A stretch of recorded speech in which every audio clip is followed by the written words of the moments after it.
ايش هذا؟ ايش هذا؟ ايش هذا؟ ايش المسخرة هذه؟ ايش المسخرة هذه؟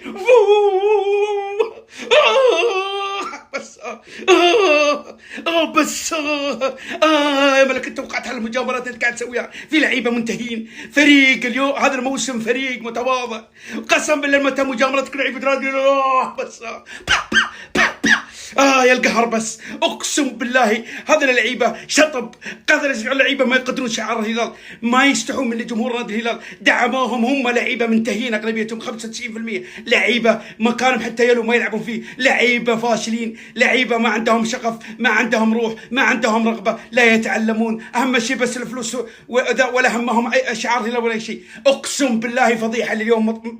هذا منظر فريق في نصف النهائي، هذا منظر فريق مستسلم، هذا منظر فريق ما يعرف يلعب كوره، لا يعرف يدافع ولا يعرف يهاجم ولا يعرف ولا شيء عنده.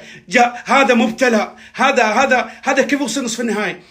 هذا يدلك ان قاره اسيا قاره فاشله، قاره فاشله وتقدم. اليوم الاهلي لقى الهلال درس، كتم بلوف في الهلال، لعب على مرمى واحد. اليوم لو بغيت ملخص المباراه كلها فرص نادي الاهلي اجرم في الهلال. اليوم الاهلي كان يعني ما كان رحيم الهلال، حتى جمهور الهلال مجهز هزوجات، الاهلي ما اعطاهم فرصه من اول 10 دقائق هدف. يا اخوان قسم بالله لعيبه منتهين، اجانب منتهين. اليوم بونو انقذ الهلال من 8 ولا 9، كانت المفروض نتيجه ساحقه. الهلال فرحان فاز على الفريق الكوري، اليوم الاهلي كان يلعب مع فريق كوري. قسم بالله فضيحه المستوى، قسما بالله فضيحه. لعيبه الهلال قالوا يبغوا يسوون فيها احتجاجات لان ما عاد عندهم مقاومه يجاروا لعيبه الاهلي، ما فيهم ولا الاجنبي كلهم منتهين، كل بالي الله يحركه. انا من يوم شفت وجهك ويجيب لي اكتئاب، قسم بالله يجيب وجهك يجيب لي اكتئاب، مثهي. يا رجال انت ما تعرف تدافع، ما عندك الا معلق على اروين بس، ما تعرف تلعب. متر وش راسه دائري، رجوله قصار وظهر اطول من رجوله. بالله تبغى تفوز بهذا اللعيبه مالكم؟ من يوم جاني مره مضيع اللعيبه مالكم.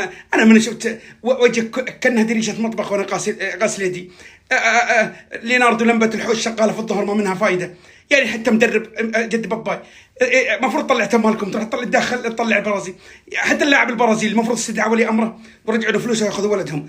قسم بالله اليوم الاهلي طقطق على الهلال، والله يلعب على جول واحد، والله فضيحه. اول مره اشوف الهلال بهذا المستوى يكسر الخاطر. اقسم بالله المفروض الحكم كان صفر الدقيقه 70. قسم بالله مساكين لعيبه الهلال، هذه امكانياتهم، هذه قدراتهم. لعيبه الاهلي اكلوا لعيبه الهلال 3 في الرياض و3 في جده. ايش عادك تبغى يا الهلال؟ والله فضيحه. انا متى المجامله؟